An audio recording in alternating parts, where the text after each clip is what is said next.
చాలు చాలు, రేపు కూడా ఉంది, మళ్ళీ తినొచ్చు. ఆకలి దంచేస్తుంది. I'm starving. ఇంతకు నువ్వు తిన్నావా? ఇవాళ టైమే దొరకలేదు, ఇంకా ఏమీ తెరిచి ఉండవు. అయితే మనం తెరుద్దాం. ఫ్రిడ్జ్ ఫ్రిడ్జ్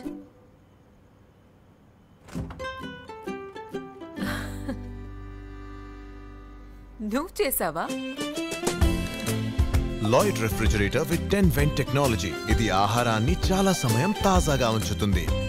లాయిడ్, ఇంటిని మన ఇల్లుగా చేసే భరోసా.